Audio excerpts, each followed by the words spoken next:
In this episode, we're sitting down with fourth generation entrepreneur, wellness expert, founder of nonprofit B School, Financial Wellness Academy, and the Savvy Licensing Academy, wife, mother, and much more, Dr. Jennifer Edwards. Welcome. Thank you. I'm so glad to be here. Yes, I'm so happy that you're able to make it. You're so busy. Meaningfully productive. I do appreciate some good rest, though. Oh, yes. So well, first things first, who is Dr. Jennifer Edwards? Who is Jennifer Edwards first? Yeah, I love that, right? The title was certainly hard earned. At the same time, first and foremost, I'm a woman of faith, I'm a wife, I'm a mom, and I'm passionate about empowering women in the range of ways that that shows up in my life. And my doctorate actually does specialize in that, which is kind of fun and exciting as well. But as a person, I just hope that people see my heart and they know that I'm an encourager, a supporter, and I'm consistent. I'll go hard or go home for you if you're there to do it for yourself. That's So right. That's right. You mentioned that you have your PhD. Can you kind of give us a brief background regarding your education? I sure can, and it's a really fun evolution that has taken place. Mhm. I actually am a health professional now of about 18 years or so, where my doctorate did specialize in women's empowerment, specifically relating to health decisions. And I found myself serving at federal agencies, serving at, state organizations, national nonprofits. I mean, a range of, just really large organizations doing important work for communities.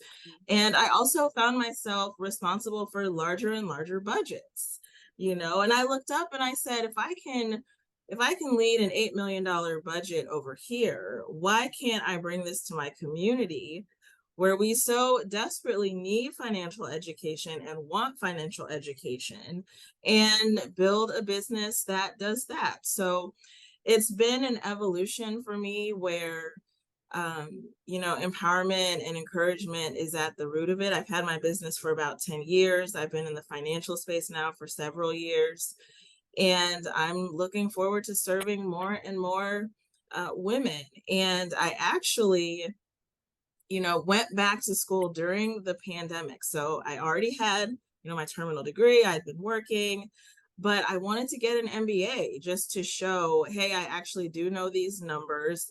Yes, I'm doing them on the job.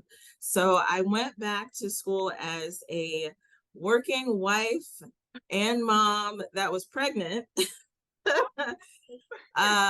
So I had a toddler at the time and one on the way, and got an MBA during the pandemic. So it's been a ride, it's been a journey. I certainly encourage everyone to follow, your passion and your talents and capabilities Mhm. and create your own path. Wow. And you and I have so much in common because right at the height of the pandemic, I told my husband, I said, I want to go back to school and get my master's. So I am still pursuing my MBA degree with a concentration in healthcare management. And Okay, good. like you, though, I wasn't pregnant, but I had two little ones under, let's see, under 4. So, It's a ride. oh, yes. How did you balance attending school, being pregnant, with your new baby, having a little one there? How did that all work? And how long were you in school for? That's a really good question. So, if I can lead with just a positive angle, especially for anyone who is in school, no one is going to ask you how long it took you to get your degree.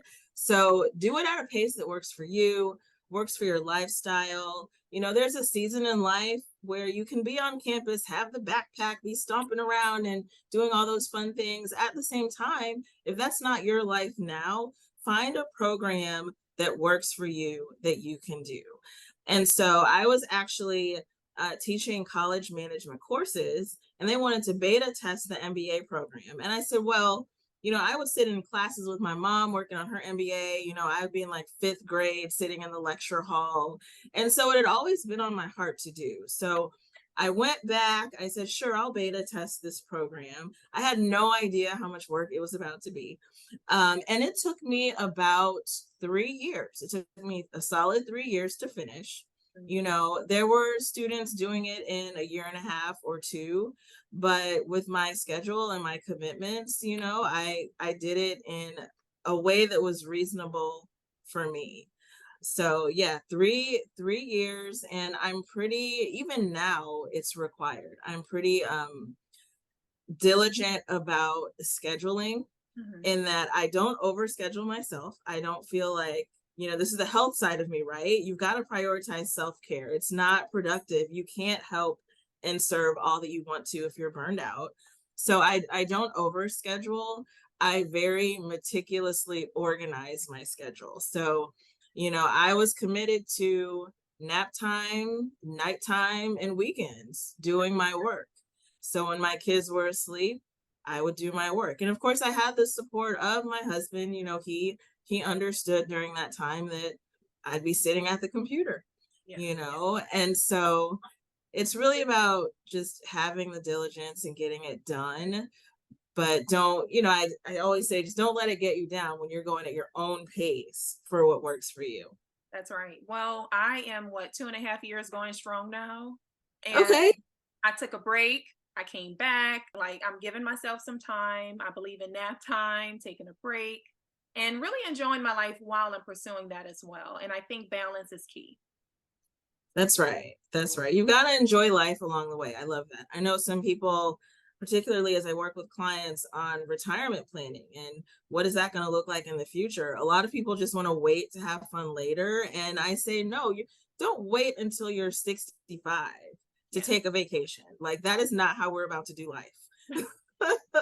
You're right. And a lot of people do that. They're like, well, I'll just wait to retire. I'm going to put in these hard years beforehand, which is good. You're building a foundation, but every now and then enjoy that life. You never know when it's going to end. Absolutely. Yeah. Absolutely. So where were you, if you don't mind sharing, where were you born and raised? Like, tell us a little bit about your upbringing, as young Jennifer.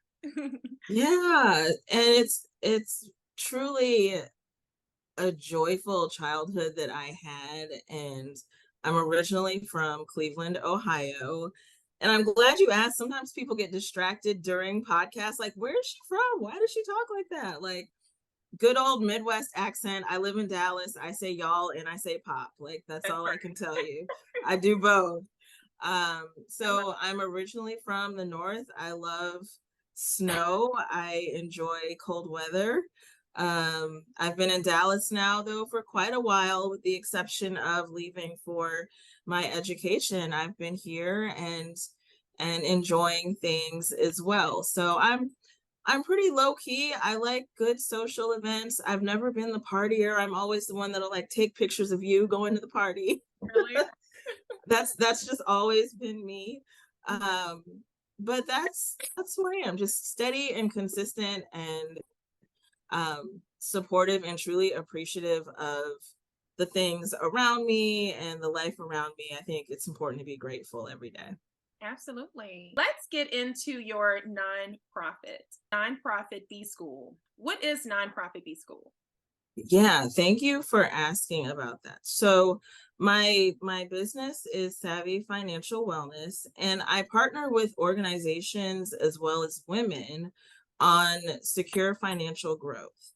And so one of our resources that we offer is the nonprofit B School. So I've mentioned I've been federal, state, I've worked with national nonprofits now for approaching 20 years. And I said, what are the key lessons that I've learned on the business development side? Because nonprofit does not mean broke.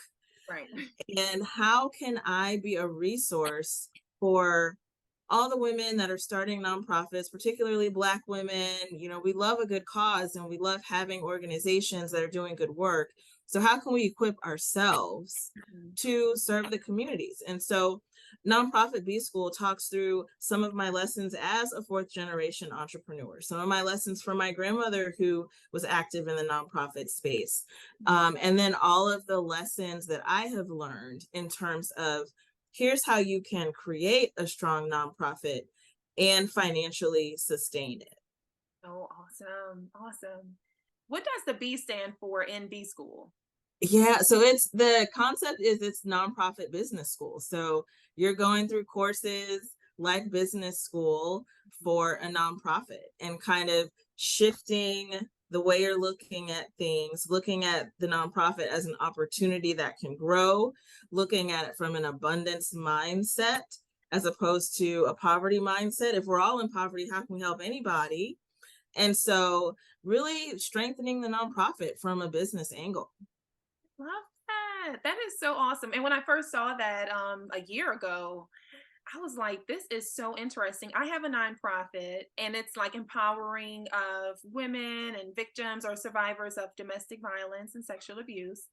And I just thought that was perfect to many people. When you talk about business and finances, they're trying to get rich, they're trying to profit and make millions. So for you to offer this service to women, I think is kind of groundbreaking. Women typically aren't like the money makers in the relationship. So you're kind of touching into that space and allowing women to be financially independent, even. If someone was interested in joining the nonprofit B School, how can they get started? Yeah, so you can find it on the Thinkific platform.